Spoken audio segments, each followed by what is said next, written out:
everybody, and welcome back to another exciting episode of Issue by Issue Crisis, a DC Comics completionist podcast.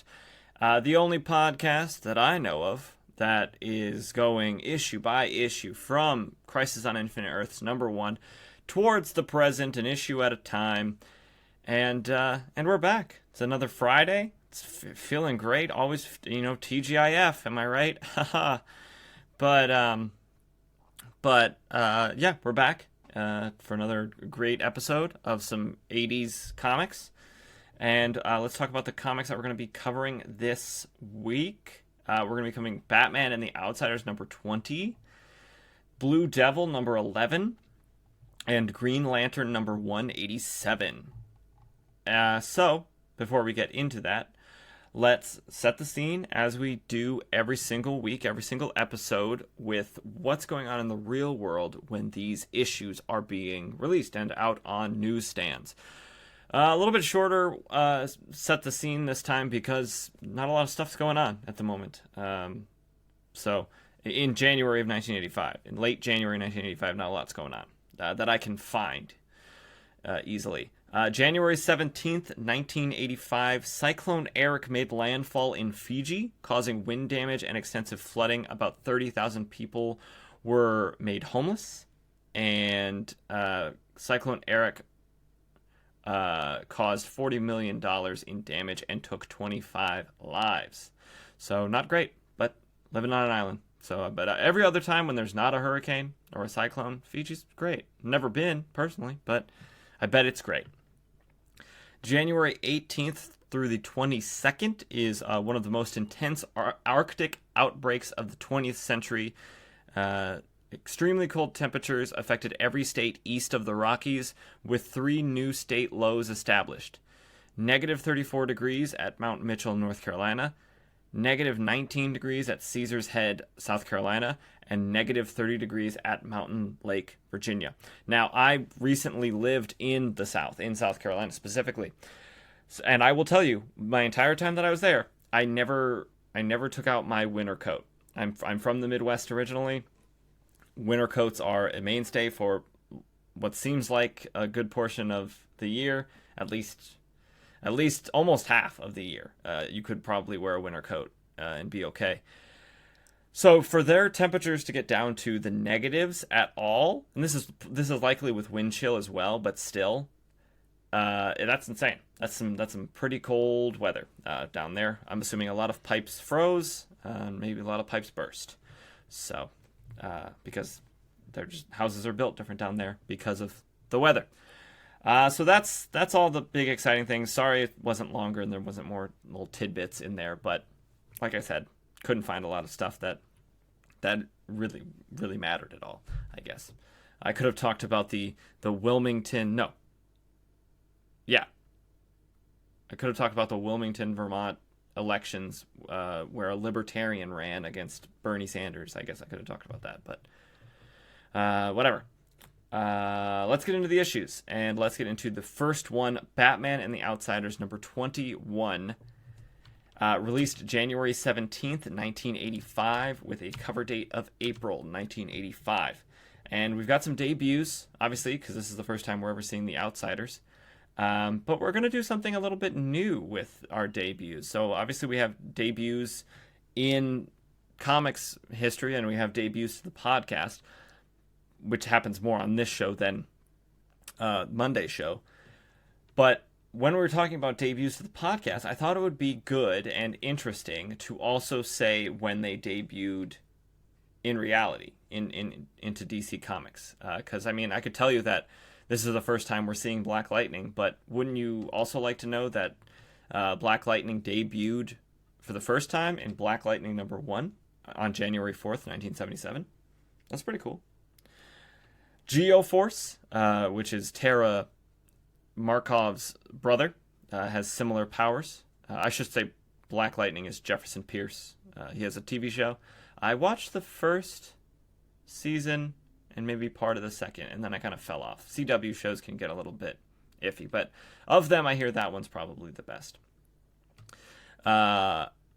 Geoforce debuted in Brave and the Bold number 200 in April 21st, 1983, so just a couple year and a half-ish before this comic comes out, which is around the time that Batman, I guess, leaves, or probably near when Batman leaves the Justice League and forms the Outsiders, which is the reason the team exists.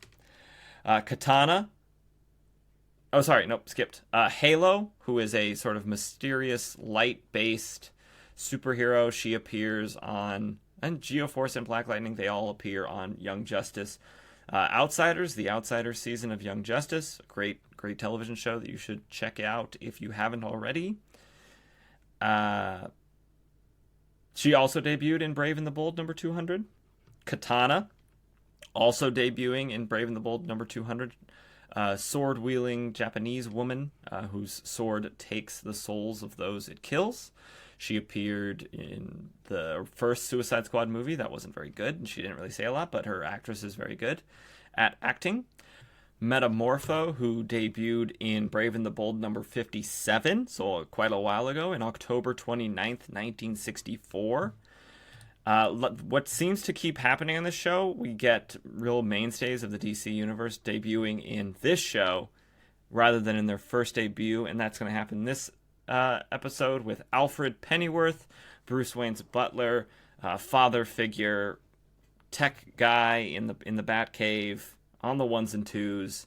He debuted in Batman number 81, December 2nd, 1953. We have some villains. We have Tobias Whale, who you'll know from the Black Lightning television show. He looks much different in this one, in the comic book form. He debuted in Black Lightning number 1, January 4th, 1977. We have the 100, which is a group of criminals. They debuted in Superman's girlfriend, Lois Lane, on August 13th, 1970. And finally, we have Dr. Moon, who debuted in Batman number 240 on January 18th, 1974. So hopefully you found that interesting. I always find it interesting to see how long characters have been around, especially if it's a character I've never heard of before, like Halo. I didn't know about Halo or Geoforce to a lesser extent until the Young Justice television show. So, they've been around for a while at this point. So, I mean, going on 40 years for all of them. And Katana, 40 years old. So that's cool. Already happened. Their birthdays already happened on April 21st, but it's very cool, So, let's get into the production side of this issue. This issue was written by Mike W. Barr. The artist on this issue was Jim Aparo, and the colorist was Nancy Houlihan. Only 3, not a big team. Probably Jim Aparo doing a lot of the heavy lifting there in terms of the actual drawing and lettering and stuff like that. But let's get into this issue. Let's talk about the cover, which we'll be posting on Instagram after this episode comes out.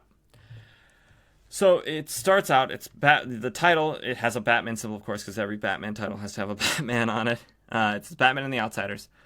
And it says, The Truth About Halo, Part 2. Part 1 occurred in issue 16 of this series, and basically the entire time that Halo's been around, she's had no idea who she was. She has amnesia, very similar to in the Young Justice cartoon.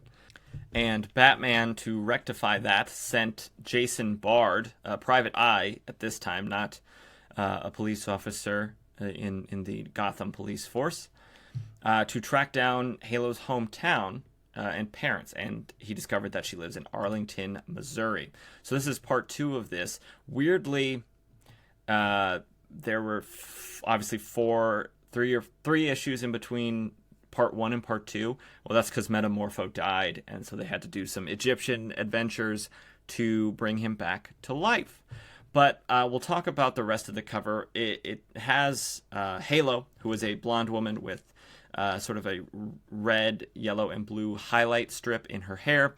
She's got a black costume with, parts of it are red, parts of it are yellow, parts of it are blue. and she's being attacked by a woman in she's got thigh-high boots and a deep V neckline on a sort of leotard, and she has this what looks like electrified whip, and it says, "This is cyanide. She killed Halo once, and she's back to do the job right." And then floating above all of it are the other members of the Outsiders: Katana, Geoforce, Batman, Metamorpho, and Black Lightning, and they're all looking either shocked or angry. And it's very clean, very nice cover. It kind of it's nice. I always like a nice cover, you know.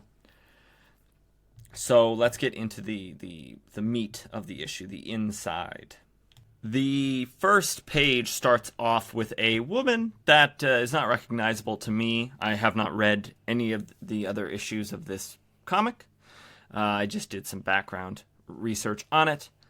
And she looks like walking to the bus depot in Arlington, Missouri, which is, if you remember what I said, the place where Violet Harper, Halo, her parents live, and where she is now after no longer being a superhero.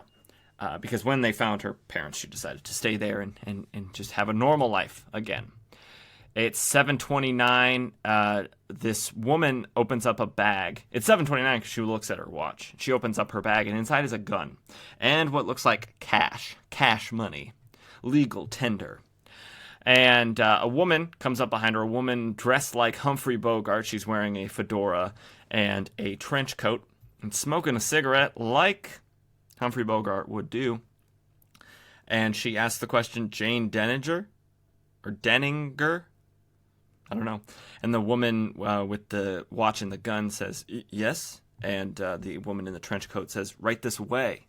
And she gestures towards a stretch limousine parked on the snowy street. Inside, once they get inside, the woman, Jane Denninger, Denninger, Denninger, however you want to say it. I'm going to go with Denninger, like Derringer pistol. She gasps and she says, Are you? And a man off screen says, "Your host, Miss Denninger. But before I introduce myself, may I present my aide-de-camp. Her only cognomen is Cyanide," which basically means her only name is Cyanide. And that's the woman in the trench coat and the fedora. She takes it off and reveals herself to be the woman from the cover that was torturing Halo. And we then see that the person in the other side of the limousine is Tobias Whale. He is a very, very large Kingpin-like man. If you know who Kingpin is from Marvel Comics, he looks a lot like him, except instead of being just a regular, large, bald man, Tobias Whale is a large, bald man, but he is, like, white, like whale skin white, and he has a little ring on his finger that is a whale. It's kind of funny. And he's huge. He's gigantic. The tea set sitting next to him looks like a toy in comparison. This must be a retrofitted limousine with really powerful suspension. And he asks if Miss Denninger would like some Demitasse. So that's a type of, I believe, tea. No, coffee. I'm not a connoisseur. I don't drink coffee. And we learn that this issue is called Death and Remembrance. I've been forgetting to say the actual titles because these actually have titles once we get, to a more modern comic book era. In the Golden Age, they just said, doesn't need a title. But they have a title. So it's Death and Remembrance. She says no thank you, and he says, that the beans are flown in fresh from Colombia every day, so it is a type of coffee. And then he tells Cyanide that they will be leaving now, and she asks if she should notify the others, and he says yes. They are to meet us at the Harper household, which is the home of Halo's parents. And her parents seem to be a loving couple.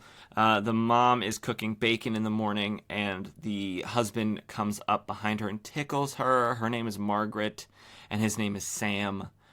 And it's cute old people couples who are like really in love. We've all seen it.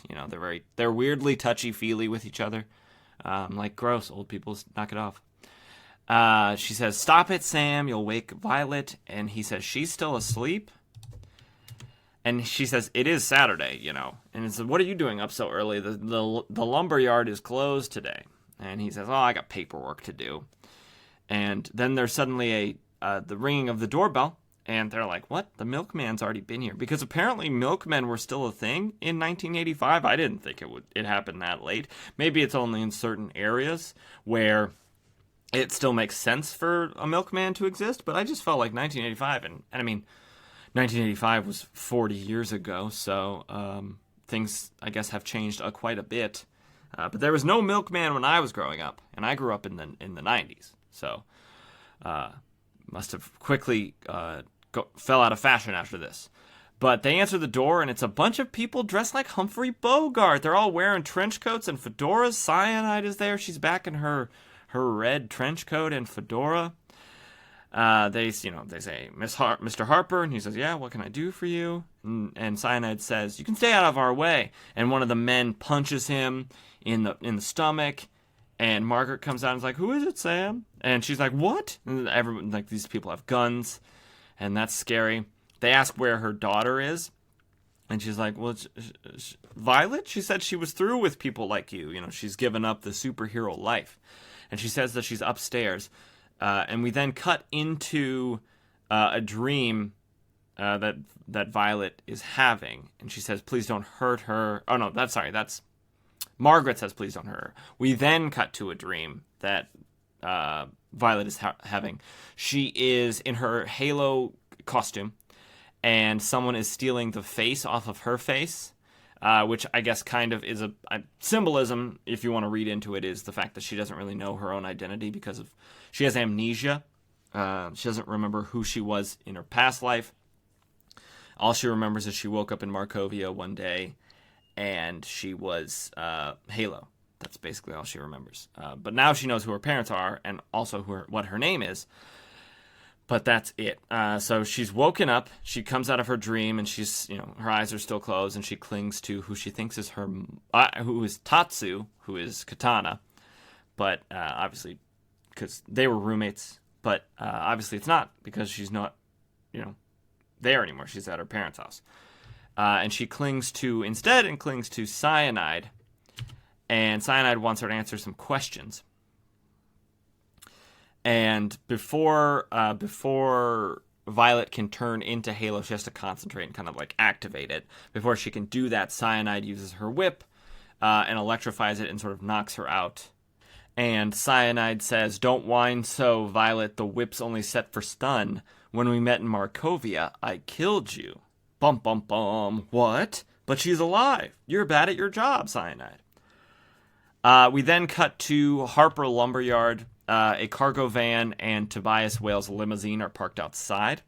And Tobias Whale is talking to a man who is administering some sort of drugs to the just waking up Violet. We learn this is Dr. Moon, a bad doctor. Don't work for evil people if you're a good doctor, Dr. Moon. So he's giving Violet a mild sedative combined with a truth serum so that they can determine if she's telling the truth or not. So we then find out why Tobias Whale and the 100, which is the group that works for Tobias Whale and Cyanide is a member of. We learn why they've targeted Violet Harper, and it is because of a formula that prior to her amnesia and becoming Halo, she stole. And they say that she'll produce this formula or her parents will suffer. And we then sort of get a sort of whispered conversation between Margaret and Sam. And Sam says she's never cared a lick about us before Margaret. No reason why she should now. And Margaret says, "Quiet, Sam." So this is kind of sort of some information we're gleaning about who Violet was before she got amnesia and became Halo. So they ask her again, what is the formula? Tell me the formula. And they threaten her with poison darts to sort of kill her, I guess, which will it doesn't make any sense. If she has the information you want, you can't kill her. So that's dumb. Dumb thing to say. Cyanide. Dumb thing to say. She is drugged and too weak to become Halo, so instead Violet reaches for her necklace, which she, when folded shut, or clicked together, it's sort of a folded circle. Once it happens, it activates an alarm, an outsider's alarm. And then she says to Mr. Whale, Tobias Whale, that she'll tell him everything that she knows in order to stall for time. We then cut to the Wayne Manor, where Bruce is down there just getting his reps in, doing some barbell curls, bicep curls. Gotta have them sick guns to be Batman. And he is doing 205, 206, 207. He does 210 reps. That's a lot of reps. That's wicked hypertrophy. It's a hard word to say. When Alfred comes down and says one of the outsiders' emergency alarms is sounding, and obviously Bruce asks Alfred to identify and trace it, and Alfred, being the great butler that he is, he says that he's already done that, and it is Halo's frequency coming from Arlington, Missouri. Bruce then calls Geoforce, Brion Markov, at Gotham General Hospital is where he's at the moment. He calls him. I don't know how he knows where he's at phone-wise, because he calls him on what looks to be a payphone. So that's, he's Batman, so I guess Batman does know where you're at all times and knows what you're doing. He's like Santa that way. So Brion says that he can fly there in 2 hours using his powers, obviously.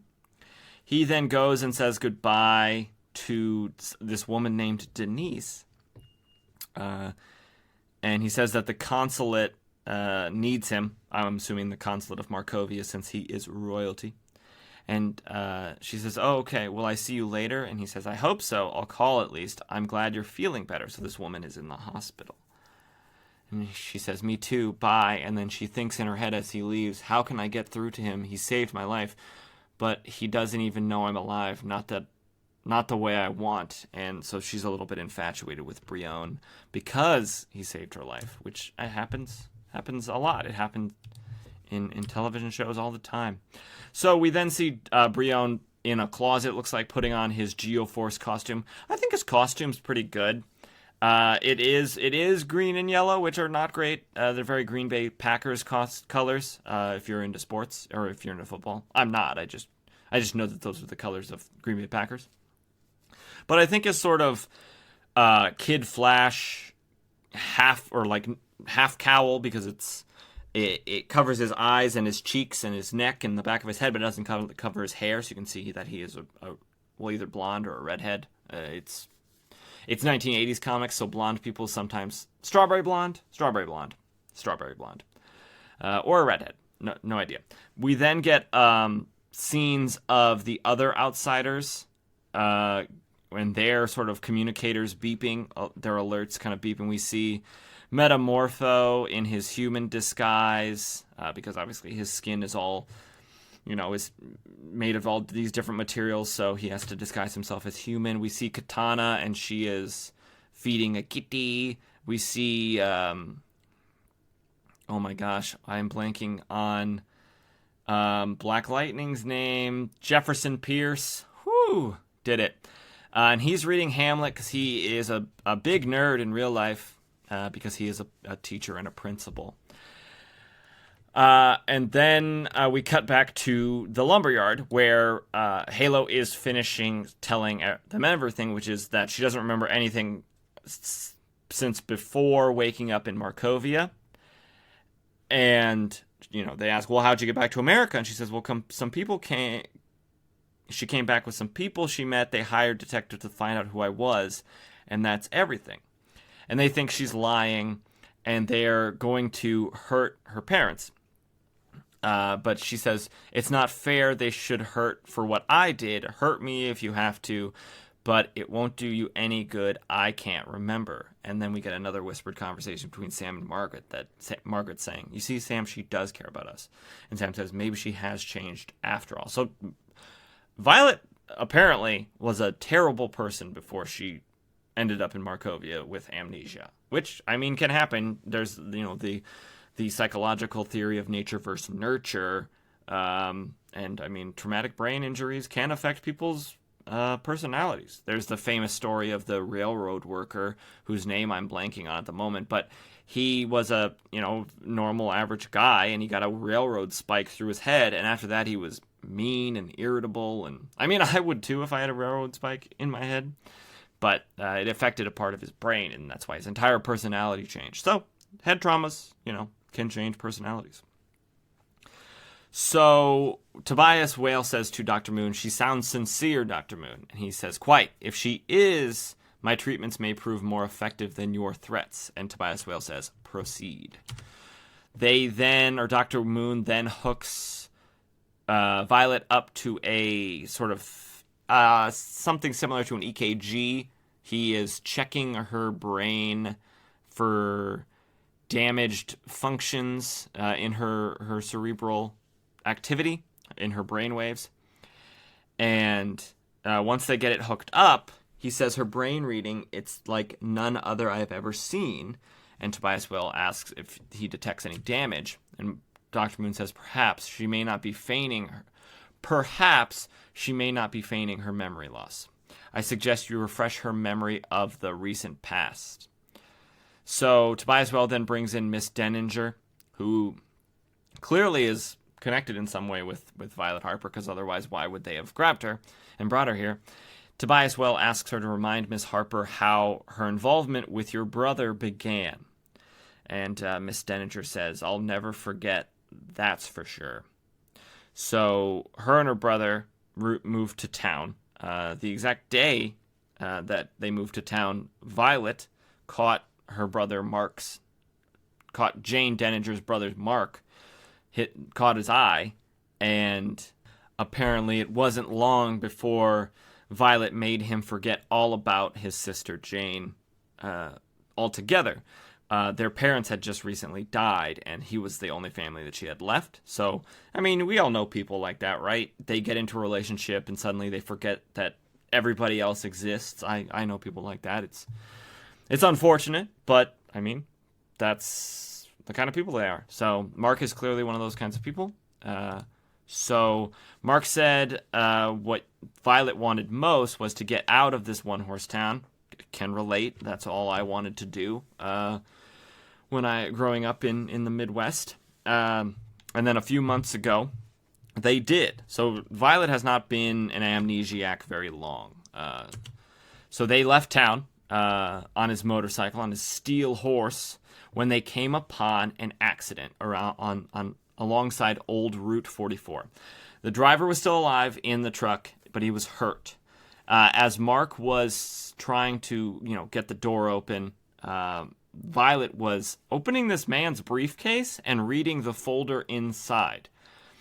And once she read what was in this folder, she gives Mark the evilest smile I've ever seen and pulls him away from the car, which then explodes. So they're fine. Mark and Violet were fine, but Mark told Jane that he never forgot the screams of the man in the car or the smile on your face as you watched. So, pre-amnesia Violet was a real sociopath. And obviously current Violet is shocked. She is appalled. She said she'd never do that. She'd never leave a man to die like that, ever. And Jane says, "You did, honey." And Violet's like, I did? Huh? And we then cut to just a quick little snippet of Geoforce flying through the sky, just with some a whoosh sound effect next to him. If I ever get a soundboard, I'm just going to have whooshes on there, and blams, and splats, and kapows, just going to go crazy. But I digress. Back to the story. We cut then back to the lumberyard, where Tobias Whale takes over the story from that point on. His office received a call from Mark Denninger alerting Tobias Whale to the fact that he possessed the formula that Tobias Whale had commissioned. This formula is for a drug that could be manufactured cheaply with relative simplicity, and whose addictive properties made heroin look like talcum powder, which, wowzers, because, I mean, heroin is addictive. So that's crazy. And I mean, obviously, Tobias Whale's a criminal, so it's not shocking. They'd be like, I want to make crack times 2. I want to make crack version 2.0. So that's good. Mark Denninger apparently offered to sell it back to Tobias Whale. Tobias Whale doesn't deal with extortionists, so he vowed to find him. And apparently he was close, but Mark Denninger flew away on a plane before Tobias Whale could get him. They then did some digging that Mr. Denninger had traveled to Europe on forged passports accompanied by a young woman, Violet Harper. Tobias Whale then charged Cyanide with finding them and taking care of them, getting the formula back and killing them likely. We then cut to the, I guess, bat plane, the long-distance bat plane, not the sort of flying around Gotham City bat plane. It looks more like a private jet, but it has bat sort of like accents on it. And it says they'll be landing in 15 minutes, get ready. And I think Katana says, I'm always ready, Batman. And if Gabrielle is hurt, the perpetrator will be very sorry. I was very confused about this. But apparently Gabrielle is the name that either Halo came up with herself or someone gave her to sort of give her a regular civilian identity and not just being called Halo all the time. We then have Katana, and she's thinking to herself, I hope to spare myself the pain of seeing Gabrielle again, but I will not abandon her. If my lot is to save her so she can return to the arms of strangers, I will. And that's really nice. That's a good friend. And I don't think that Katana's feelings are more than friendship, because obviously she was married and her husband's soul is in her sword. Not to say that she couldn't be bisexual, but I think it's just really, really close friendship. But it could be more. And if it is, that's fine too. I don't really care. We then cut back to Cyanide, and she says, you and your boyfriend must have decided to see how much the European syndicates would offer you for Mr. Whale's formula. Because Cyanide picked up the trail in Paris. She loves dressing like Humphrey Bogart. We see a scene of her dressed like Humphrey Bogart. Apparently she just missed Violet, but Denninger was in this, wherever they were staying, sort of slowly dying or quickly dying, because he'd been injected with an overdose of some kind of drug, and so he was dying, which is not great. He told Cyanide that it was Violet who killed him, trying to make it look like an accidental overdose, which, hey, that's smart if you're going to kill anyone. He said that he loved her and followed her into this mess, and then he died, alone and afraid. Violet interjects and says that she doesn't believe any of this, and she won't believe it, and Cyanide said it doesn't matter, it's true. And Jane Denninger says that she knew that Violet killed her brother. We then cut back to a few months ago. Cyanide followed Violet's trail to Markovia, who was trying to get to the Scandinavian countries and managed to steer clear of, I guess, the Markovian War? Something. She found her. Cyanide found her. And they sort of tussled, but Cyanide was quicker on the draw with her gun, which is poison darts, not actual bullets, and shot Violet and killed her. She then stripped her body of all identification and left. I don't know how that was supposed to get the formula back, because, I mean, if she didn't have it on her person, then why would killing her get you the formula back? It's short-sighted. Cyanide is too quick on the draw.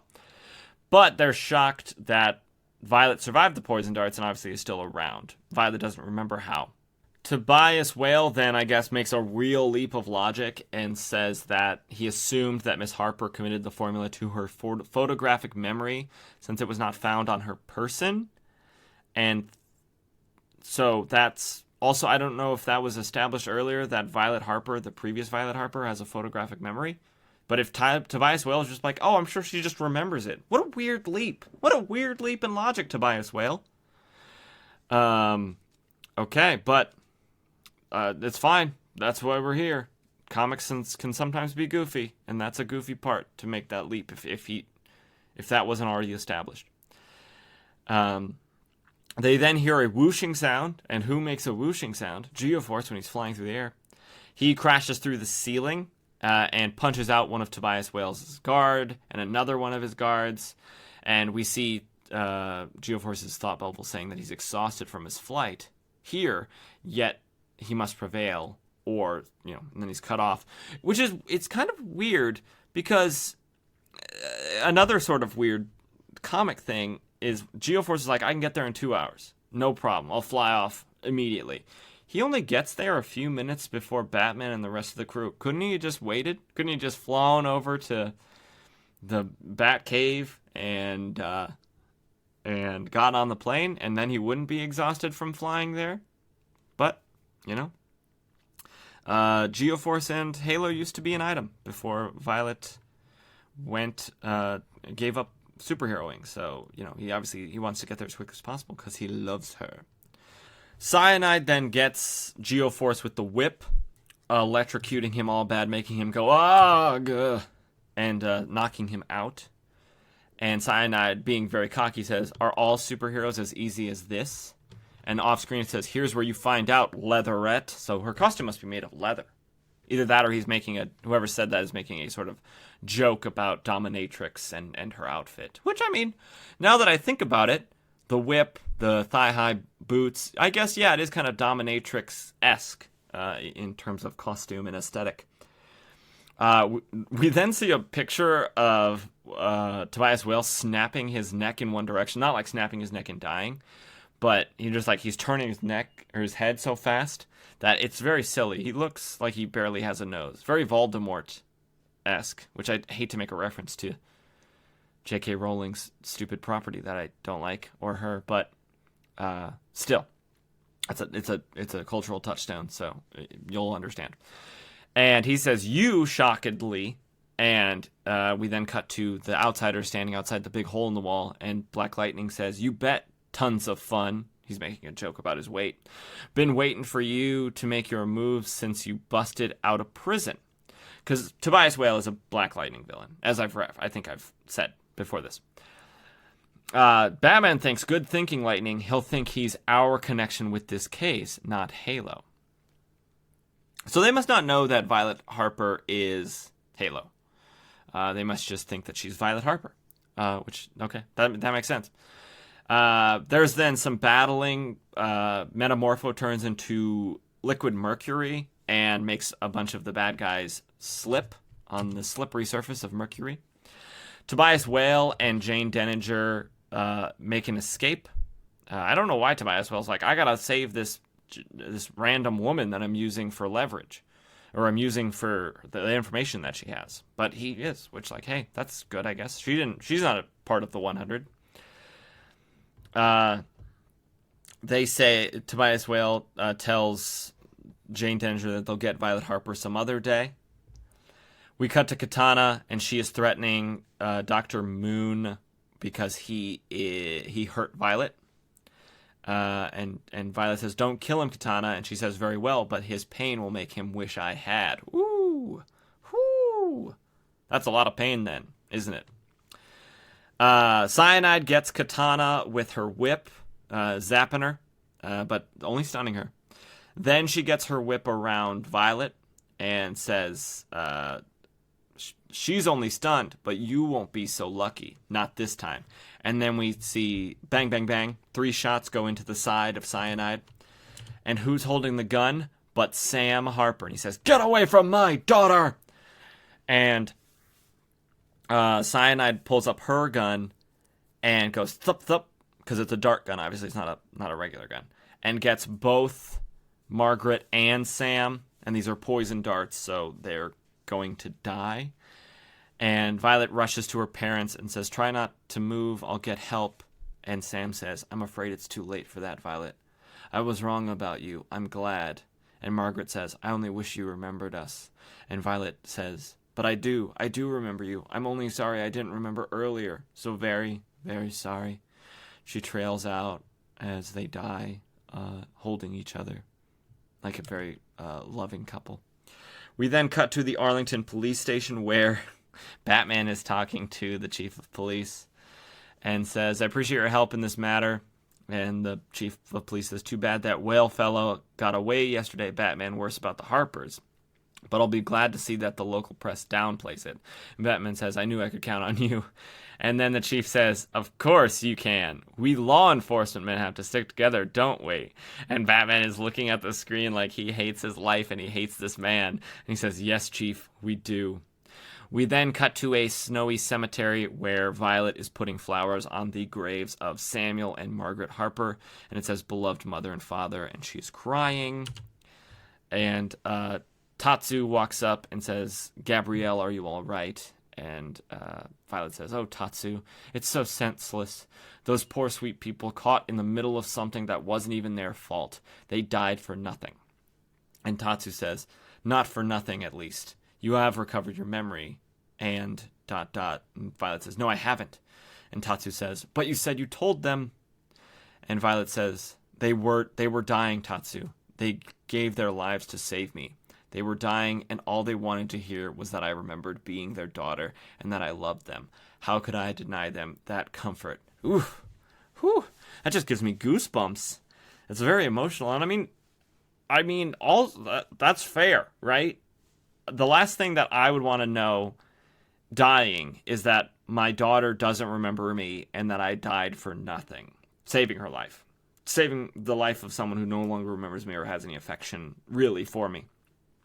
So to give them like one peaceful, contented feeling before they die, that's really nice, I think. Even if it is a lie. I think that's really nice. And that is the end. Presumably, I guess we'll probably find out in the next issue, but presumably Violet will come back to the Outsiders and continue being Halo since she doesn't really have anybody else in the world that she can remember. So that should be interesting. And I think, oh, that's sick. I didn't even see this. At the end, there is a full page, a full page illustration of all the Outsiders together. It looks really sick. I think I'll probably post that. That looks cool. I didn't notice that when I was reading through it the first time. But that is Batman and the Outsiders.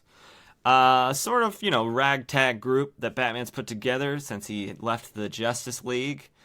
But I think it's cool, and I mean, this is the first time that the Outsiders ever existed. They're only 20 issues in. They haven't existed before this, but now they're a sort of mainstay of the DC universe. The Outsiders are, kicking around every once in a while. Batman or Nightwing or whoever needs to, have a secret covert ops team. The Outsiders are there, and that's cool and great. But now let's move on to Blue Devil number 11.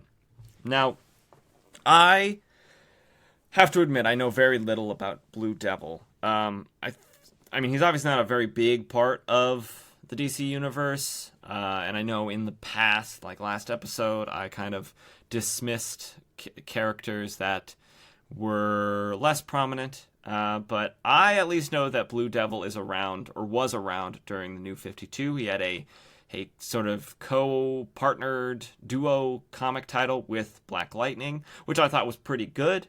And I find the idea of Blue Devil to be very interesting and cool. His design is very cool. The idea of his powers are very cool.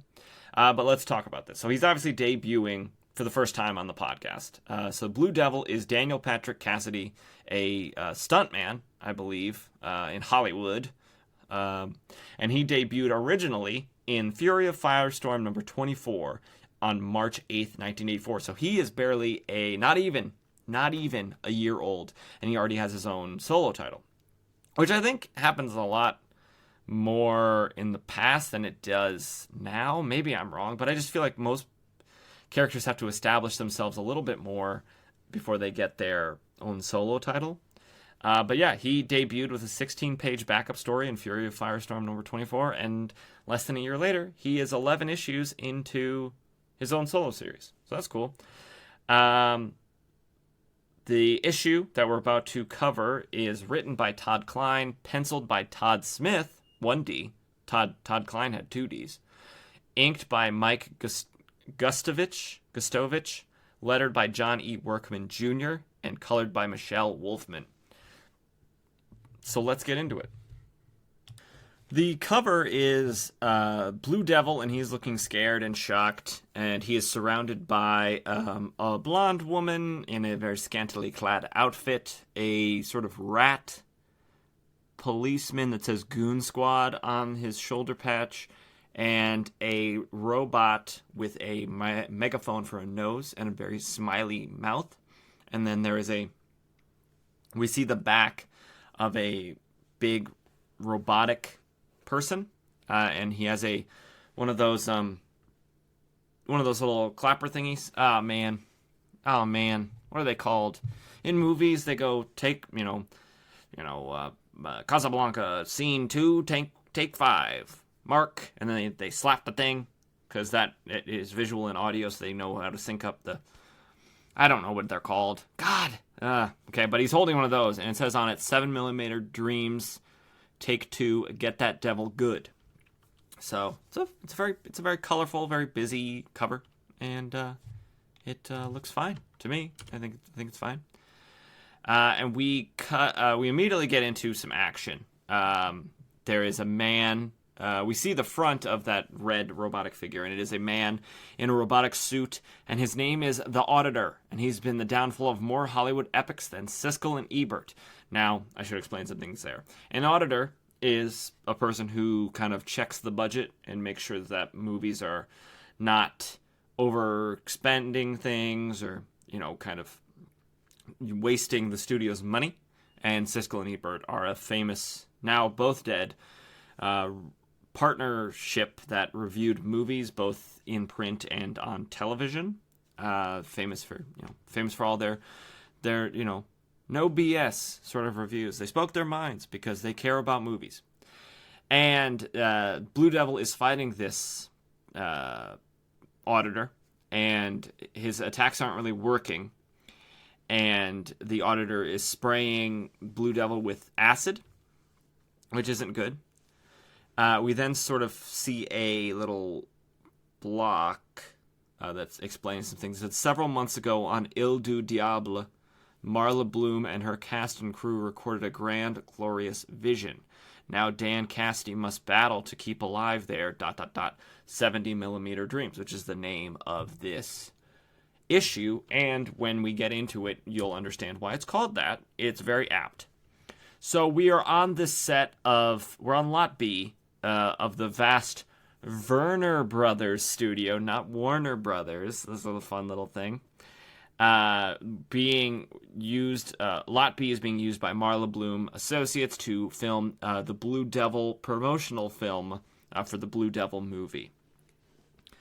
Because that's how this all started. Blue Devil got his powers he made a technological suit with an exoskeleton that gave him increased strength and speed and stuff like that, but then he got attacked by Nekon, a devil, a demon, that some magic reacted with his suit and bonded it to his skin, so he can't take off the Blue Devil costume. So now, it's Hollywood, so people are like, yeah, you're a big Blue Devil, that's normal, that's fine. So he just goes about his day being a big Blue Devil. But luckily, he was making a movie about a Blue Devil character, and he was going to be the stuntman for it. So there you go. So they're filming this promotional video, and he's doing all these cool stunts, and they're filming it all when suddenly he slips and he crashes into the off set into people and stuff, and wastes the take and all, because every time you do a take involving special effects and all that kind of stuff, that costs money. So resetting that, redoing all the special effects, gunshots, explosions, laser beams, whatever you want to call it, back in the day especially, you have to reset all that and you have to spend more money on it. So it's like the scene in The Godfather, if you've seen The Godfather, where, spoilers for The Godfather if you haven't seen it, the movie from 1972. So spoilers, it'll be about 30 seconds. And if you don't want to hear the spoilers, just skip ahead like 30 seconds and go. When Sonny, the character Sonny, plays by James Caan, gets shot, that scene cost $100,000. Just that few seconds on screen because of all of the gunshots that had to come into his body or come out of his body, because there's these like little tiny explosions that cost money to put in. So like things like that cost money. So redoing it, you really want to get it on the first try. So redoing it costs more money, and that's bad. And that's sort of the initiating action in this sequence. All right.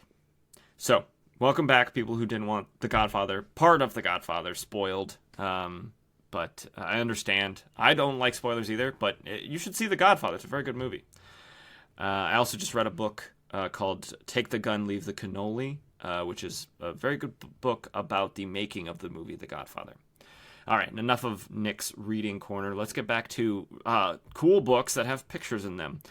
So he messes up this sequence, and Marla Bloom happens to be on the phone with Mr. Werner, head of the studio, which is actually kind of different than how the Warner Brothers studio actually went about, because at this time in 1985, Warner Brothers is no longer owned by the Warner Brothers. They're either dead or they've sold the company and then died. I don't know if Jack Warner is still alive at this time, but he doesn't own the studio anymore. It's likely owned at this time by Seven Arts Entertainment. So it's funny that Mr. Werner, which is the Jack Warner sort of person, is still alive in this. That's fun. And he heard like what was happening all the way in his office across the lot. And so he's mad because this film and everything about this film is over budget. They're over budget like crazy. So he's sending his auditor, H.P. Wally, over to check the account books for the film. So they get Blue Devil up after crashing into equipment and stuff, and he's woozy. He's got the stars over his head. They say, "Oh, I'm sorry, I've just been kind of woozy since breakfast." And one of the director says, "Well, yeah, better hope the boss wasn't watching. If she was." And then at that moment, over the loudspeaker, it says, "Cassidy, report to my office now." So he has to go talk to Marla. So they're going to reset and it takes time. So now kind of Blue Devil has some time to get yelled at by Marla while they reset all of the special effects. So Marla informs Blue Devil that Mr. Werner is sending an auditor down, and that's not good because the film is $2 million over budget, and that's bad. $1 million is still a lot of money in 1985. So that's very, very bad. And so Blue Devil hopes. I guess I don't need to call him Blue Devil while he is not doing superhero stuff, because he always looks like Blue Devil. I guess I'll call him Daniel Patrick Cassidy. I'll call him Cassidy. Or Daniel. I'll call him Blue Devil. Because then I will get into the rhythm of saying Blue Devil when he does do superhero stuff. So Blue Devil says, "Well, why can't we find an angel to fill the gap?" An angel would be an angel investor who just wants to give money and maybe just have their name on it, not have any sort of say. And Marla says, "No, I've put my name, my reputation, my savings on this project, and no one else is getting a piece of it." Which, fair. So Blue Devil does a big sneeze. He seems to be getting sick. He's coming under the weather, which is not good. Not good at all. So Marla tells him to go get some rest while they wait for the retake to be set up, and she wants it to be sure it's the last one. So Blue Devil begins walking to his trailer, and he meets a young gopher who I believe is going to eventually become Kid Devil, his sidekick, but I'm not sure because this kid never says his name. He's just always referred to as Gopher, which a gopher on a movie set is just someone who goes for things, like gets coffee, gets all this stuff. Anything that anyone asks, basically, he gets them. And this kid is apparently the nephew of Marla Bloom. So, he loves Blue Devil, and he knows that next time he's going to get it perfect. He just knows it.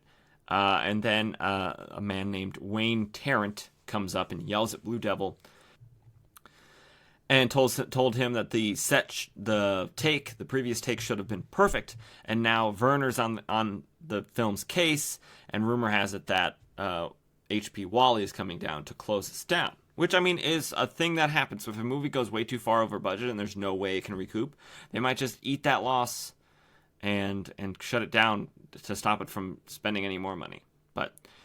And Tarrant is mad because Blue Devil may still have a deal if he does whatever he wants, but otherwise none of us will have a career, which I don't know if it's true, because Blue Devil can really only play Blue Devil. So if the Blue Devil original film doesn't get like a sequel, he's really out of a job, I guess. But so the Blue Devil gets done getting yelled at by Tarrant, and he goes to his trailer to rest up before the retake. When inside is a woman, a blonde woman, that they clearly know each other. They seem to be in some sort of relationship. Her name is Sharon, and she made him some chili because she had some publicity stills to do earlier today, and then she thought she'd treat him to some of her famous chili, and that's great. I think a nice stew like that is great for when you're sick. When you got a cold, some hot chili, delicious. Clear up them sinuses real nice. So he sits down to eat some chili, and she says, "Tell me about your day." He says, I messed up and I'm getting sick. And she makes a joke about how she can't tell because he's blue. So she can't really tell if he's under the weather. And then Blue Devil asks her if she wants to join him for dinner tonight. A bit of low-key celebrating. I don't know what they're celebrating. Maybe just like the finishing of this promotional film and the film in general. Sure, like a wrap party.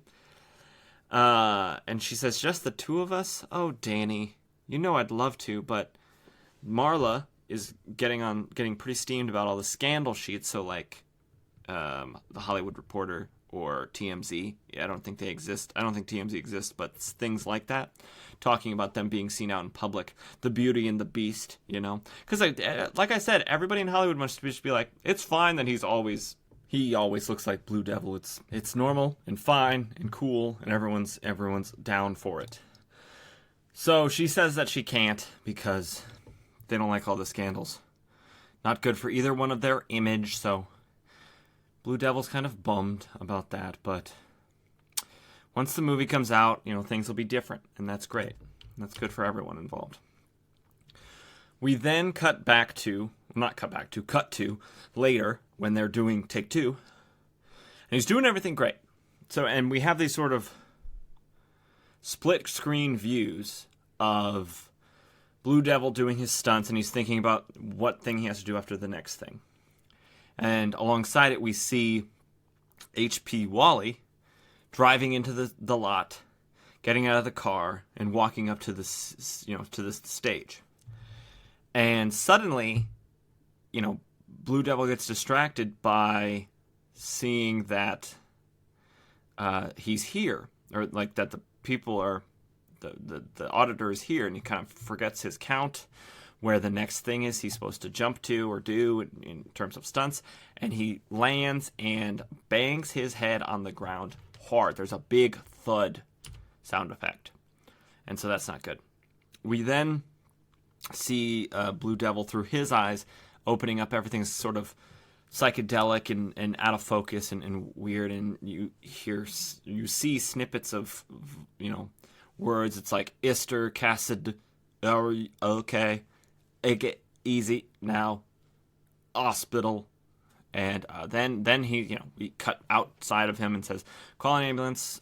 He's like, I'm fine, I just stumbled again, and then H.B. Wally is yelling, this waste of a production budget. All these people have to be paid to comfort one sick stuntman. And then, look at this. The equipment's ruined. He's probably drunk. I haven't seen such a gross negligence since Gone with the Wind, which makes this dude very, very old.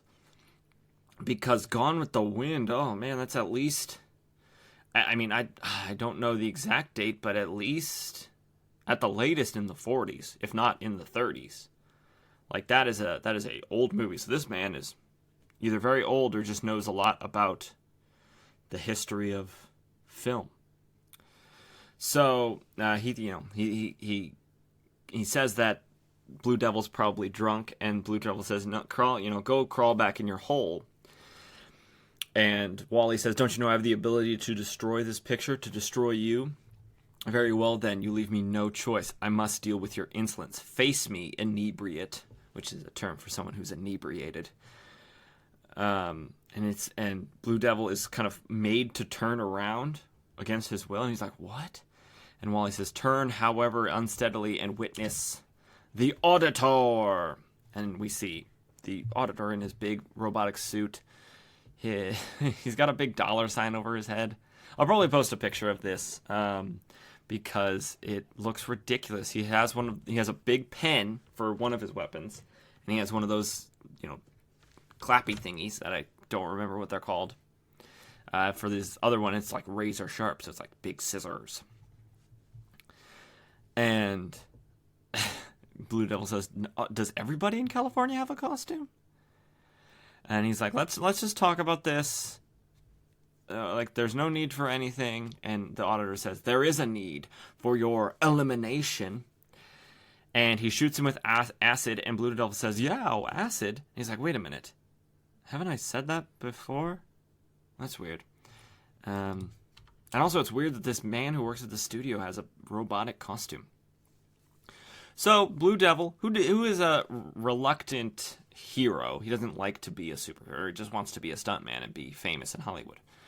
But, so he runs away, because he's like, I'm not fighting this dude, I'm running. So he runs and jumps into this sort of snowy Russian set where Wayne Tarrant finds him and he says, "You're in bad shape. I've come to help you to the studio infirmary." It's like, "Oh, cool." And he's like, "All right, let's cut through this building." And they get into like an interior, and Tarrant lays him down on a bed inside of a cage, and obviously the Blue Devil's kind of out of it right now, so he lets him.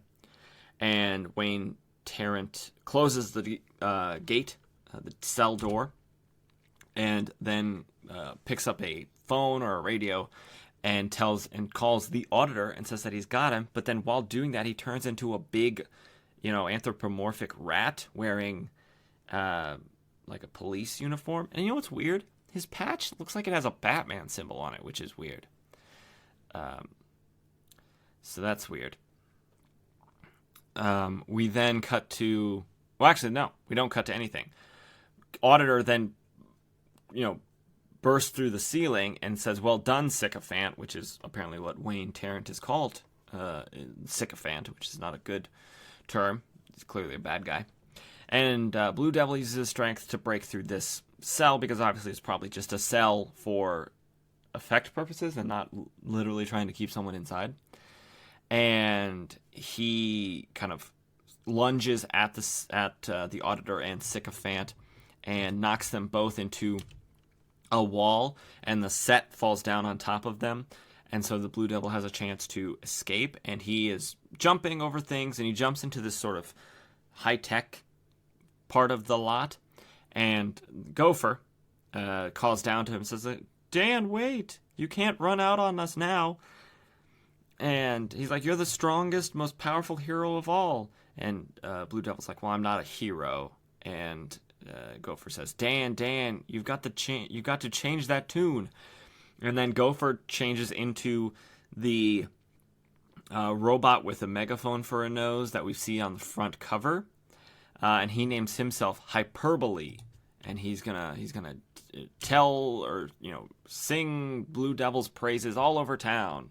And he flies off, but before he can, Blue Devil throws a smoke bomb or something at him, so to knock him out of the sky, to stop him from giving away his position. And he rushes out of the studio, Blue Devil does, and he's calling for a taxi, or he wants to call for a taxi, but there's a car already waiting for him. And he looks inside, and it's Sharon.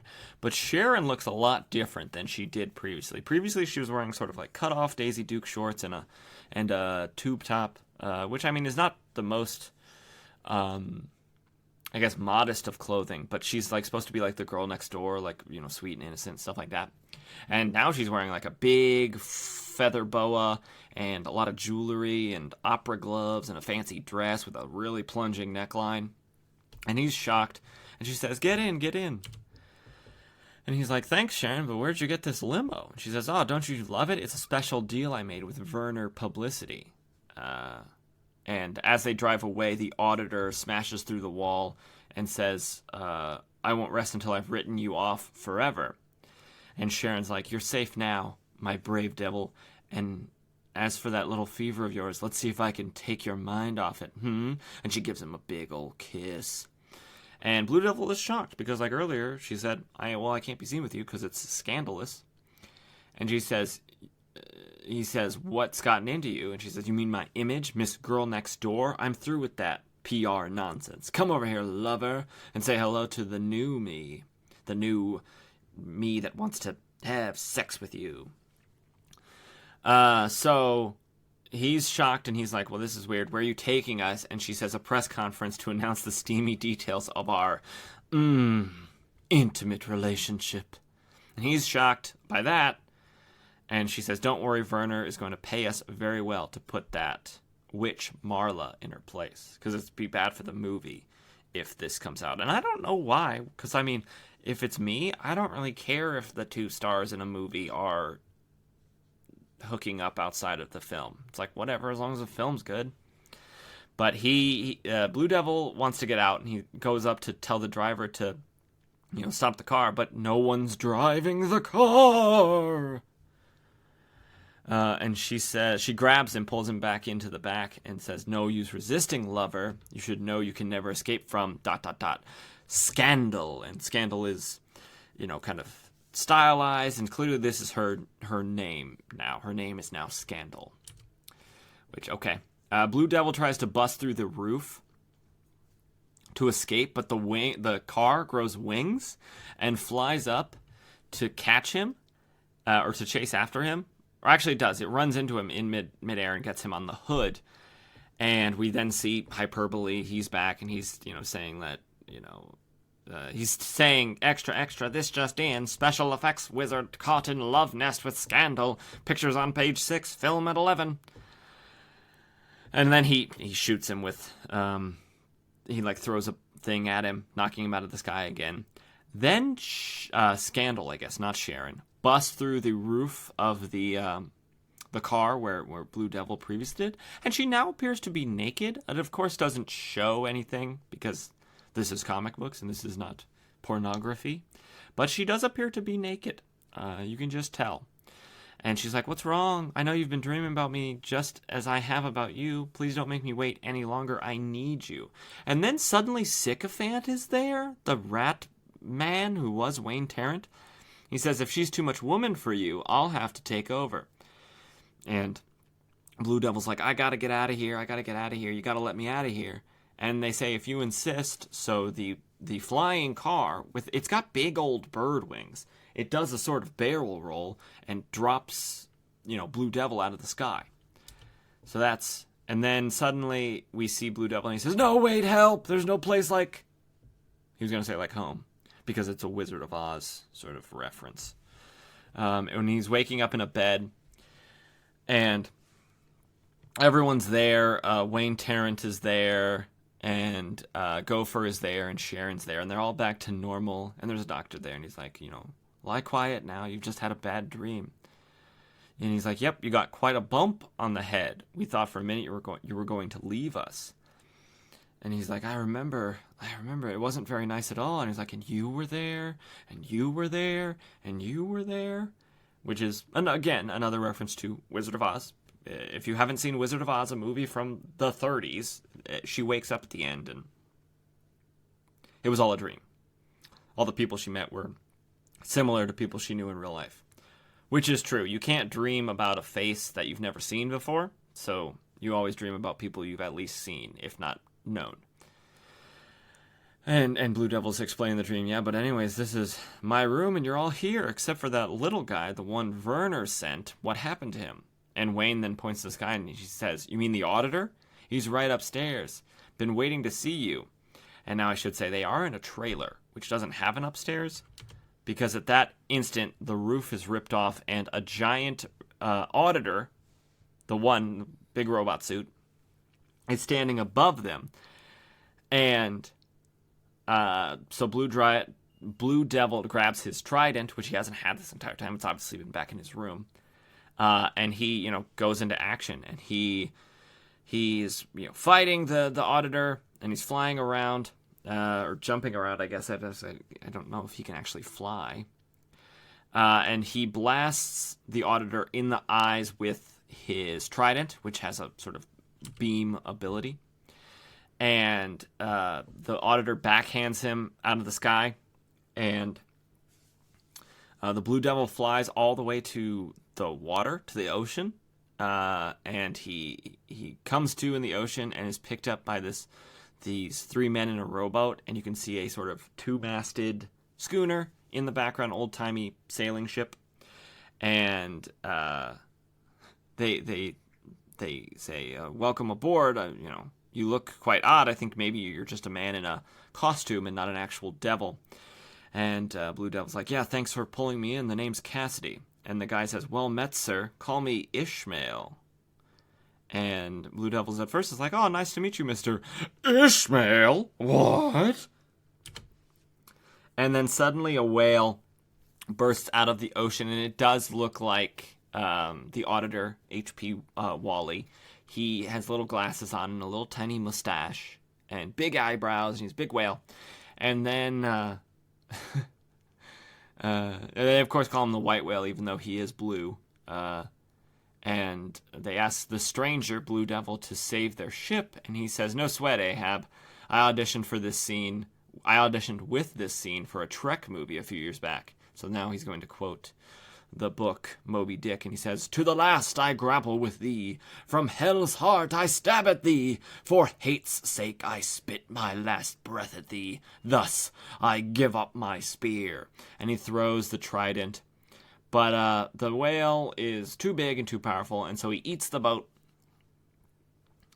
and the Blue Devil falls, and he falls through the water and through a hole, and then thuds loudly in between a bunch of anthropomorphic cards from Alice in Wonderland. And they sing a little song. They say, "You're going to lose your head. You're going to lose your head. It serves you right. You're bluish white, and roses should be red." And Blue Devil says, "Enough of this," and kicks one of the cards, causing a sort of domino effect. And he's like, "I think I can guess who the Red Queen will turn out to be." And yes, it does turn out to be the auditor. He still has a mustache, but he is now dressed like the Red Queen from Alice in Wonderland. And Blue Devil tries to escape, and he runs onto what looks like film from a film reel. And the auditor says, "Going so soon, Devil?" And he uses his little clap. Is it like a mortar board? No, that's the thing with graduation caps. I'm just going to quickly look up movie board clapper. Is it just called a clapper board? No, what is the movie clapper thing called? A slate. Oh, man. A slate. That's it. I should have done that at the beginning. He uses his slate weapon to snip the film that Blue Devil is running on to kind of strand him in this sort of nebulous space. When Blue Devil has kind of given up, he's like, clearly can't beat you. Do your worst. When suddenly a spotlight comes down and a 5-note theme rings out through this weird void that they're in, and a golden woman, Blue Devil calls her an angel, flies down from above. And she says, "Yes, your angel, and I've come to help." And she blasts the auditor with magical golden rays and saves Blue Devil.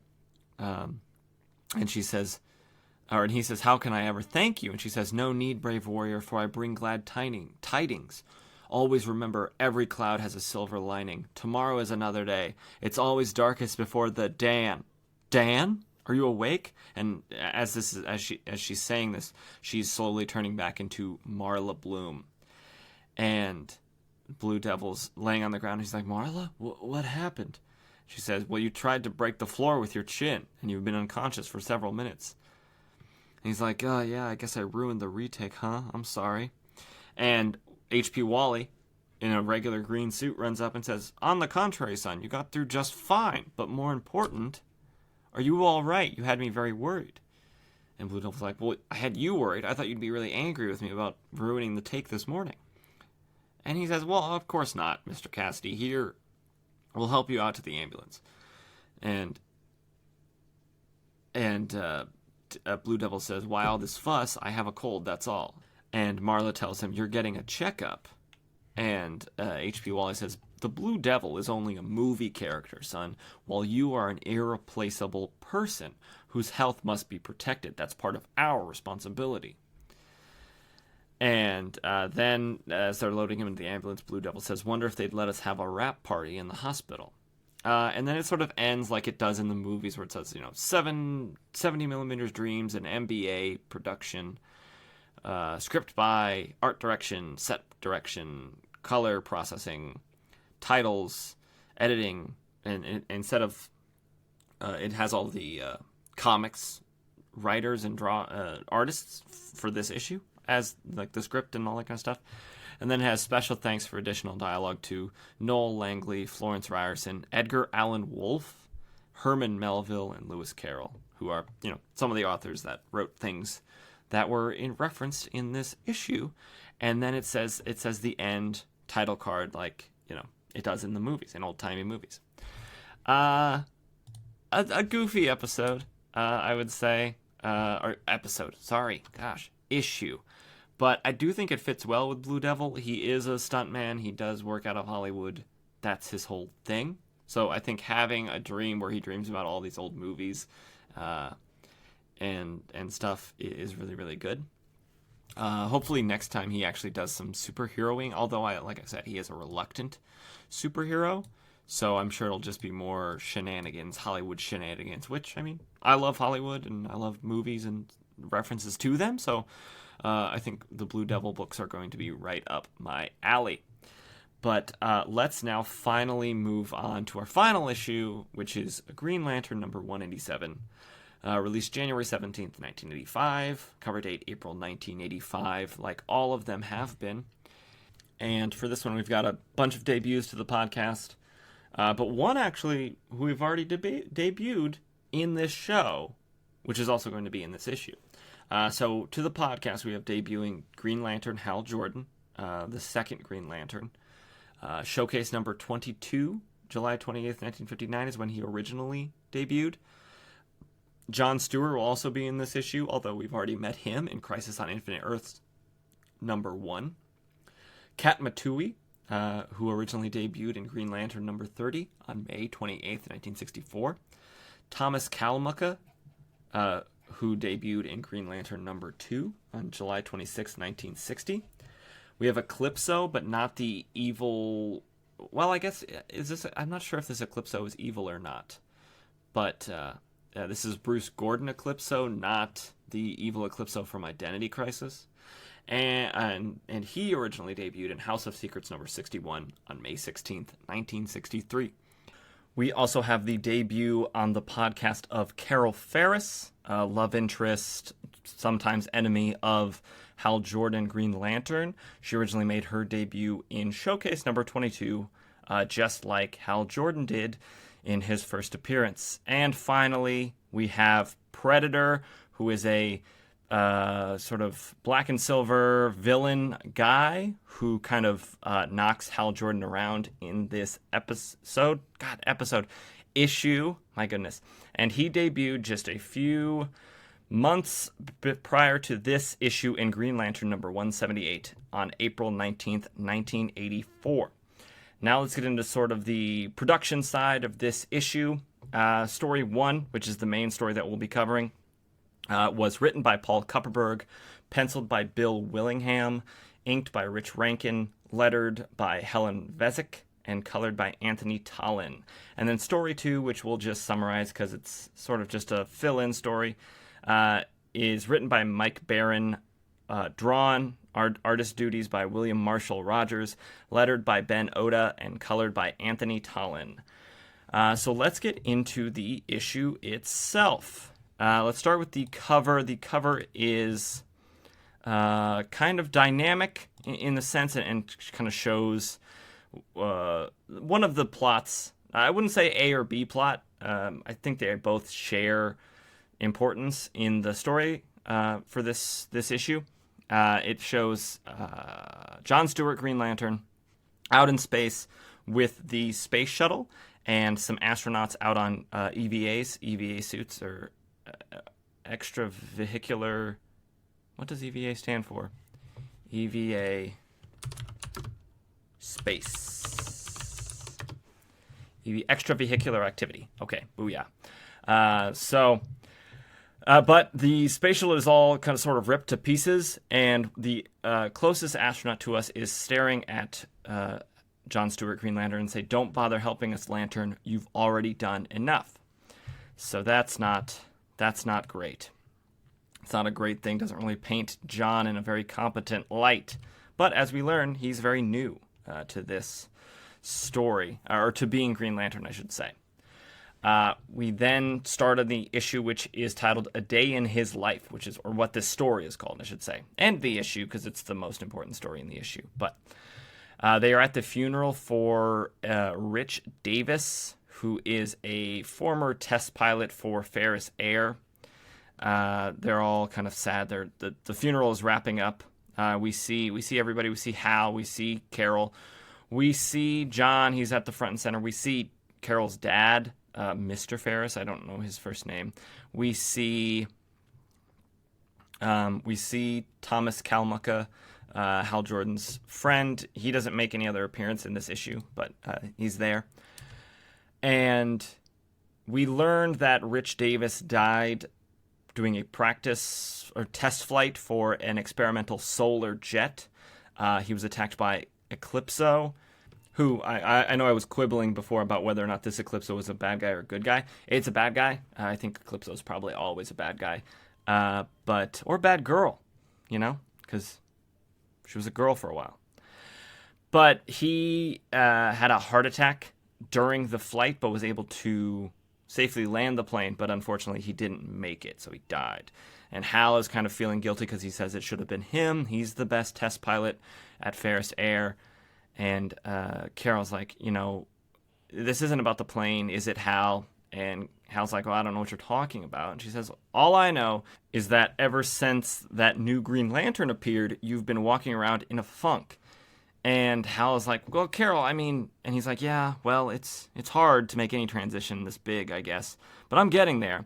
So what we learn later in this issue, well, you know what? I'll wait until later in the issue. I don't want to reveal it too early because, it's like you're reading it, so I can't reveal information before it happens.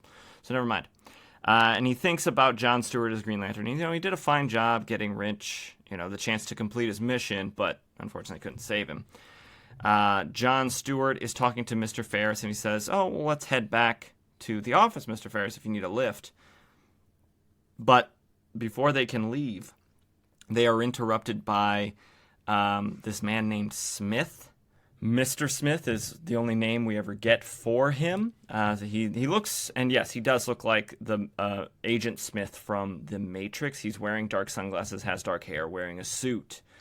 And Mr. Ferris, Carol's dad, is very mad at him because he is the owner of Continental Petroleum Control, and they have been expanding their influence over Ferris Aircraft, and are clearly they're planning to do a sort of hostile takeover of said company of Ferris Air. So he's mad at him. He's yelling at him. He says, So Mr. Smith walks up and says, good afternoon, gentlemen. I hope the ceremony hasn't started yet. Well, Mr. Smith, if you owned a watch, you would know that it's started and finished. Mr. Ferris yells at him. And who the hell asked you to be here anyways, you blasted leech? So yeah, Mr. Ferris is very angry at this man because he doesn't want to lose control of his company. No one would. Mr. Smith, playing it cool, is like, well, as representative of your financial investors, I felt it was my duty to attend the funeral of one of your employees. It's like, well, sure, whatever, dick. And Bruce Gordon then walks up. Bruce Gordon is either secretly or not secretly Eclipso.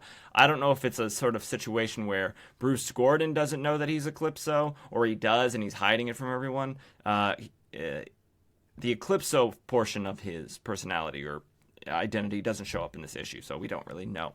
And he doesn't act nefarious or have any sort of internal monologue about being nefarious. But he says, he makes a joke about Mr. Smith enjoying funerals, which, like, got him.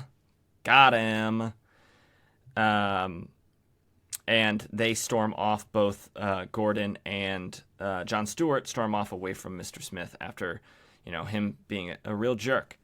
We then cut to Carol and Hal in Carol's car. And Hal is watching this whole interaction outside, and he said, I thought Smith would have had the good taste to stay away today, because nobody likes this dude. Everybody hates this dude, Mr. Smith.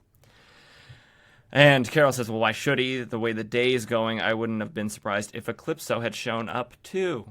Dang. Eclipso was the reason behind the Troubles last issue. So, it's all fresh in their minds. So they're, talking like, oh, should we head to the office? No. Carol's not feeling well, so she wants to go home. So they do. But before that, we cut back to the grounds of Ferris Aircraft. John Stewart and Mr. Ferris and Bruce Gordon have all returned to the Ferris Aircraft Administration building. And Mr. Ferris is still steamed about Mr. Smith. He's saying that he could have throttled him with his bare hands, which, like, wow. And John Stewart's like, relax. It doesn't pay to let him get under your skin.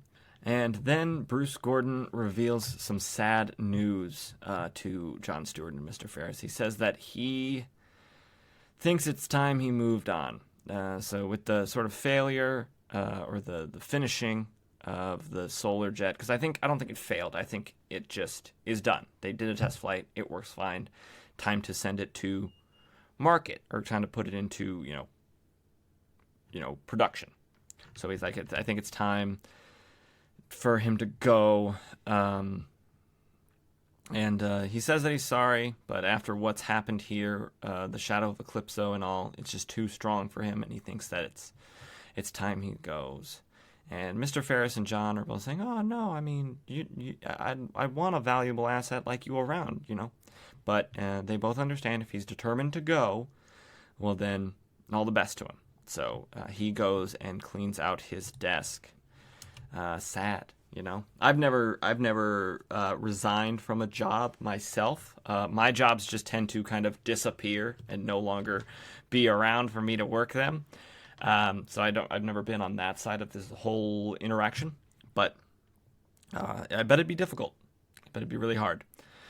We then cut to Carol Ferris's beachfront duplex, and Hal is walking Carol to her front door, asking if she wants him to come in, because they are kind of like, they're in a relationship. Like, the whole shtick with Hal and Carol. They're on again, off again.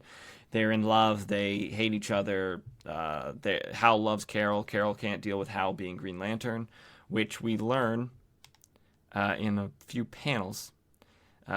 Something about that. So she says no, she'd rather be alone. He makes a quip about Greta Garbo, which I don't get. I guess she's maybe being coy or something. I don't know Greta Garbo's whole shtick. He's like, oh, I can fix you a drink, rub your neck, and we can relax. And she says, she curses. I'm not going to say the curse because this is a family show. But she says, dang it, but more PG-13. She said no, Hal. And he's like, whoa, hey, no need to bite my head off. I was just offering. And she says, then listen to me for once. I don't feel like company right now, so give me a break. And she slams the door in his face. And he's like, okay, man, geez, if you want me, I'll be downstairs. And then she says, just having to get the last word, she says, I know where you are if I want you. So this is kind of weird. They're in a sort of relationship, but he also lives in her duplex. And a duplex, if you don't know, is a building that houses two living areas, but separate. So he lives in the downstairs apartment, and she lives in the upstairs apartment. What a weird arrangement. Very weird. Hal makes a joke about frostbite and cold shoulders, all that kind of stuff, and then he thinks to himself, she's been so distant the last couple of days, so preoccupied. Was it something I did? I mean, what more does she want from me? I gave up being Green Lantern because she wanted it. What more can I do? So, it's revealed to us, although if we had been reading these issues in the past, we would know that Hal Jordan is retired from being Green Lantern, and that's why John Stewart is around. But we're learning that just now because, the only reason of this show is to act like, oh, I just started reading from Crisis on Infinite Earths 1, and I'm reading everything after that, but nothing before. Is that a silly way to do things? Yes, but this is a very silly show. We then cut back to Ferris Aircraft. John Stewart is working on some designs, which I always thought he was an architect, but I guess maybe that's a thing that happens later. But he's some sort of designer, and he's trying to design aircraft or something. But he is frustrated with his designs, and still probably kind of bummed from the funeral. So he decides to go on patrol as Green Lantern. He charges up his ring with his lantern that he keeps in a locked filing cabinet. That's very fun. I wish I could keep that in a filing cabinet and just pull it out when I'm working at my desk. That'd be fun. And he says the oath, in brightest day, in darkest night, no evil shall escape my sight. Let those who worship evil's might beware my power, Green Lantern's light. And he kind of gets some chills from that because those are some heavy, heavy words. We then cut back to the Carol Ferris's apartment. She's in there, and she's thinking to herself, what's wrong with me? I don't recognize myself these past few days. Something's eating at me. And she's like, who am I kidding? I know what it is. It's what it always is. It's Hal. Something's changed between them, and she just wishes she knew what it was. Then suddenly she gasps, because as she's pulling the curtains away from the window, she sees a man sitting at her desk. And he says, oh, I didn't mean to startle you, Miss Ferris.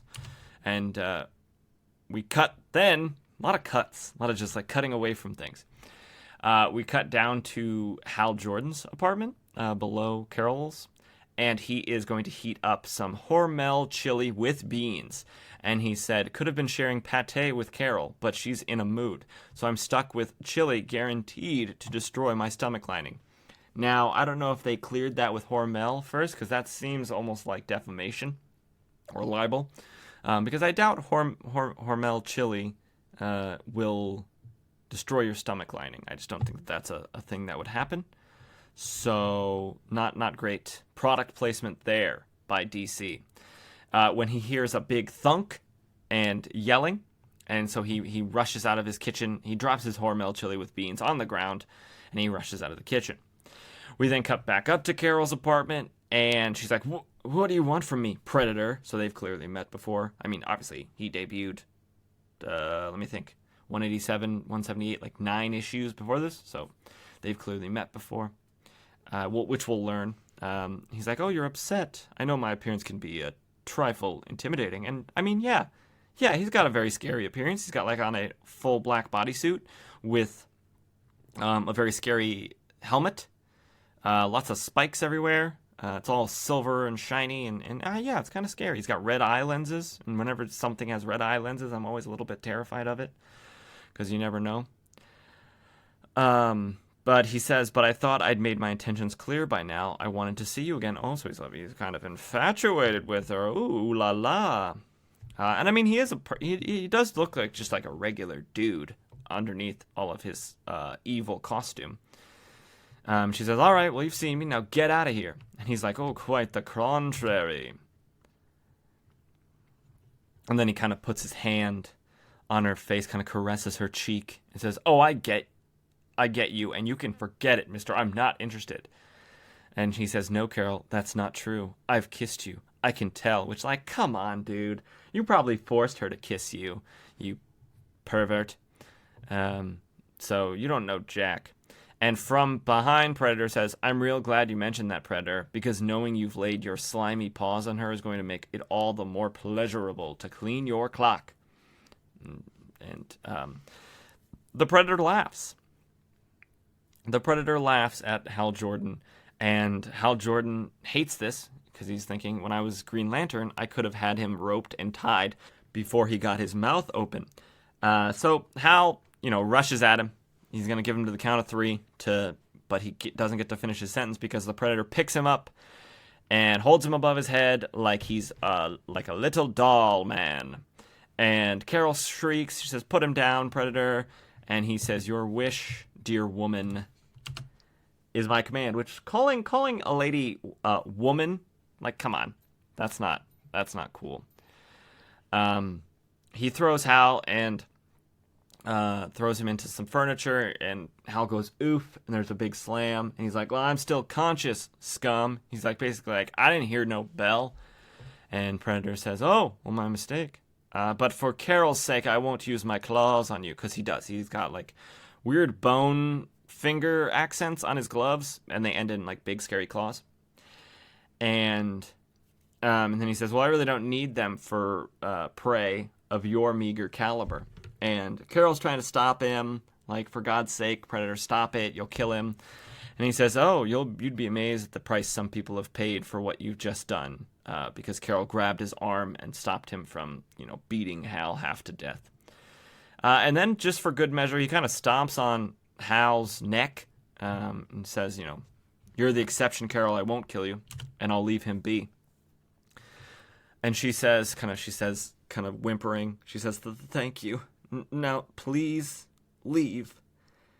And he says, I'll go, dear Carol." And then he forces a kiss on her, and she's crying. Her eyes are open, which means you can tell that she's not enjoying that kiss, because people who kiss with their eyes open, they're not into it. They're not feeling it. And he says, "But I'll be back soon." And then he escapes through the window. And then Carol, that's a combo. That's their couple name, is Cal. Not Harold, because that sounds dumb. Cal is their couple name. Carol rushes to Hal's side and says, "Oh my God, Hal, are you all right?" And he turns kind of angrily and says, "What do you think?" And then he also says a swear. He says, "Dang it," but PG-13. "I've just been beaten to a pulp." And then he says, "Me," because like he's very, Hal Jordan. He's very cocky. He's very, full of himself, sure of himself. And now that he's not Green Lantern anymore, he's not super powerful, and so he is just a guy. So super-powered beings can easily whip his butt. So we then cut to somewhere over Los Angeles, which I don't know if this is the time where Green Lantern is located in Coast City, or if they're still using like regular cities. I don't know. I think it'll probably be a little while, maybe. Let's check. Let's do this research. Coast City. Live on the air. We're going to do some Googling. Coast City first appeared. No, Coast City appeared in Showcase number 22. So maybe... So I guess John Stewart has flown a little ways to wherever Los Angeles is in relation to Coast City. So that's good to know. Oh, it's less than an hour's drive from Edwards Air Force Base. Where's Edwards Air Force Base? Is located in Southern California. Okay. Let's see. Let's search an actual... I hope this is enjoyable for everybody. I'm sure it's not. Okay, so Edwards Air Force Base is a real place. And, okay, Edwards Air Force Base is just north of Los Angeles. About halfway in between Bakersfield and Los Angeles. So Coast City is about an hour's drive from that. So, like, what do we think? Maybe like a Coast City being like maybe a Santa Barbara? Maybe a Ventura, California equivalent? I don't know. Interesting stuff.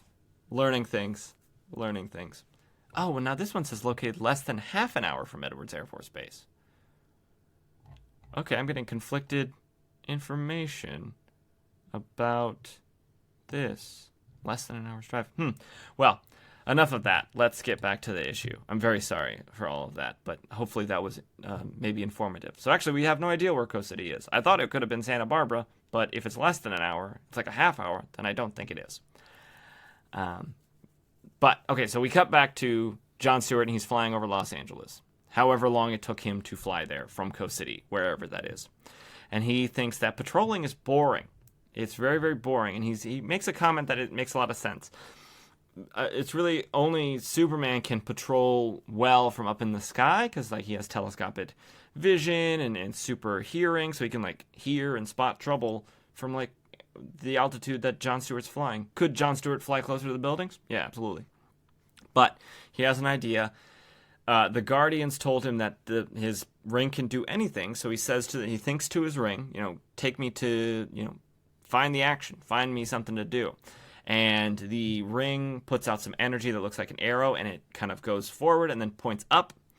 And John Stewart's like, all right, we're going up. It's probably an airplane in trouble. But he keeps going up. And he says, well, the only planes that fly up here are launched from Cape Canaveral, which for all my non-American listeners and listeners who just don't care about space, Cape Canaveral is where they launch, NASA launches their space flights from. It's in southern Florida. And it's cool. So John Stewart wants to get an idea of what he's going after, and so his ring pulls up a little screen, and he sees the space shuttle, and it's kind of spinning out of control up in orbit, and John Stewart makes a comment that the picture's better than his Betamax can do, which Betamax, wow, it is 1985, so Betamax is still around. VCR hasn't become, or VCR recorders haven't, pushed Betamax out of the market. So he flies up there and finds the space shuttle spinning out of control. We see inside of the shuttle, and basically the shuttle has lost all control, like the astronauts can't control it.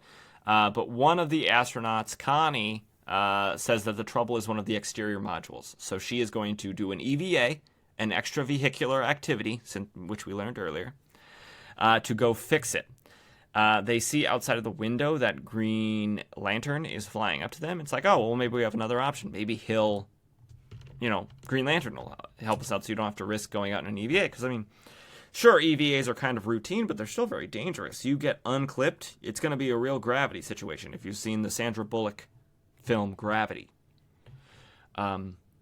So John Stewart uses his ring to make a vice grip to try to grab onto the space shuttle and stop it from spinning, but he squeezes too tight and kind of busts some of the panels off, which is bad for the structural integrity of the space shuttle. So he puts a Green Lantern energy patch over it so it doesn't depressurize and kill all the astronauts inside.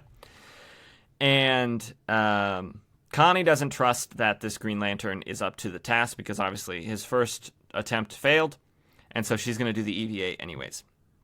And this entire time, John Stewart's kind of second-guessing himself. He's like, oh no, look at what I've done. Like, this stuff is too complicated for me. I can handle bank robberies. I can handle falling bridges. I can handle kittens and trees. But this is like big stuff. Like, this is big time. And these astronauts could die if I don't do something. And he's kind of mad at the Guardians because they threw him into being Green Lantern with like no training at all.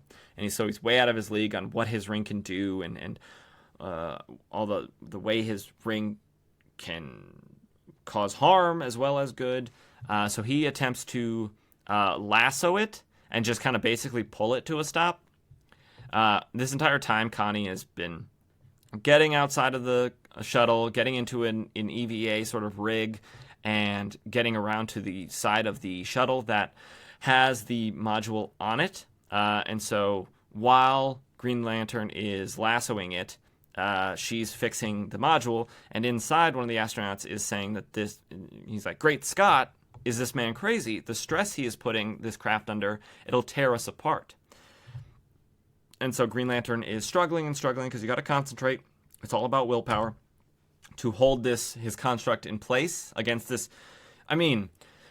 Sure, things are weightless, but they still have inertia and momentum. So that's something that big moving at whatever speed it's moving at. It's going to take a bit to slow it down, especially in space where there's no purchase or leverage or anything. So basically, he's just got to fly in the other direction or stop. So his rope snaps. But luckily, as it snaps, Connie has fixed the module, and the controls, the astronauts inside are able to level out and stop the spin, stop the dangerous flight of the shuttle. And so Green Lantern says, they did it. They did it without me. And he's like, oh, who am I kidding? They did it in spite of me. I got to make sure something like this doesn't ever happen again. And the place to do that is on Oa with the Guardians. So he flies to Oa and he talks to the Guardians and he says, I am PO'd. All right? I could have killed some people because I don't know what I'm doing. And so please, can you just tell me who my successor was, or who my predecessor was, on Earth, so I can ask him for some tips and some pointers. So we're learning that John Stewart doesn't know that Hal Jordan used to be Green Lantern, but Hal Jordan apparently knows that John Stewart was Green Lantern, or is Green Lantern. So that's interesting. And so the Guardians say, you're right. We're not going to tell you who your predecessor was, but you're right that you lack any training. So we are going to get you some training from... the training should come from within the Corps, and thus we've selected one of our most honored members to guide you, Kat Matui, Green Lantern of Korugar. And she says, greetings, John Stewart. Are you ready to get to work? Now, if you know anything about John Stewart's history and his whole thing, is spoiler alerts for a comic that came out almost 40 years ago, or a series of comics that came out almost 40 years ago. Kat Matui is a very, very close and intense love interest for John Stewart. And this is their first meeting, so that's very exciting. Isn't that exciting?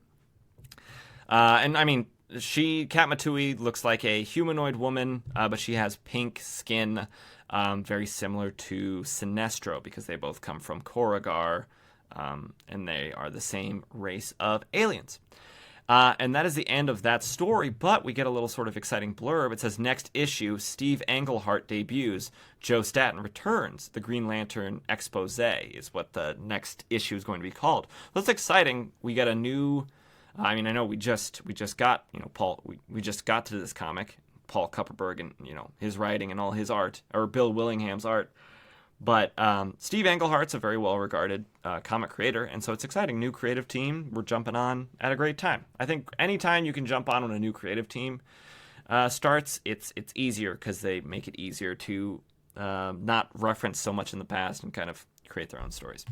But now we'll just talk briefly about the backup story. In this issue, it involves the Green Lantern KT-21, who is a minor character in the Green Lantern mythos. She makes about a handful of, actually two handfuls of appearances, around 17-ish appearances in between her creation, which is this issue, and I guess the last time we see her, which is during Blackest Night, because she is dead. So we're just going to summarize it. We're not going to take the time to go beat by beat. KT-12 is a Green Lantern who juggles being a mom, being a glassblower, and her duties as Green Lantern, because at this time, Green Lanterns are allowed to have lives of their own. They're not sequestered or forced to stay on Oa or wherever the Green Lanterns are located at the time. They're allowed to be regular people outside of being space cops. But Warlord invades her planet. She goes to the location where he's invading when a group of thieves trap her in a yellow bubble. And this is the time still where yellow is the weakness of Green Lantern rings, the color yellow just in general. So she can't use her ring. She escapes by blowing a bubble of red plastiglass, popping the bubble. She breaks free and captures the criminals, and then she returns home to surprise her son with a bunch of plastiglasses. of different colors.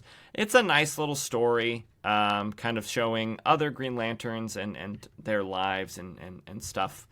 Because the Green Lanterns are a huge cast. It's an entire universe of different sectors, because they're all sliced up in, 2814 and all these different sectors, and they all have their own Green Lanterns. So it's nice to get a little bit of a story of some of them, the lesser talked about, the non-front and center Green Lanterns. But yeah, so that is the issue. That's Green Lantern number 187. And that is going to be it for this episode. I want to thank you for listening, taking the time. Hopefully you enjoyed it. I certainly know I did. I enjoy every episode, even if sometimes the comics are silly or bad. I still enjoy reading them and talking to you all about them. But let's wrap things up. Hit us up on social. Give us a follow. Give us some likes. I'm not begging for likes. That's crazy. I don't really care if you like the... you actually click like, but we post a lot of stuff. I post a lot of stuff on Instagram, part of the show, comic covers, Primo Panels. I need to start doing more Primo Panels for this show. I just forget. There's less buck wild things that happen in these ones that are sort of calling out for Primo Panels, but I need to get better about doing that for Crisis and Golden Age as well, but I'm getting better. Yeah, and tell a friend about the show, tell an enemy about the show, hack into your enemy's phones and download the show and force them to listen to it. And then after you're done, hack into their iTunes and review the show as well, because reviews and ratings help the show get out to other people and spread the good word of our march through the annals of DC Comics. Which, every podcast asks you to do that, so I understand if you don't. But if you want to, that's cool too.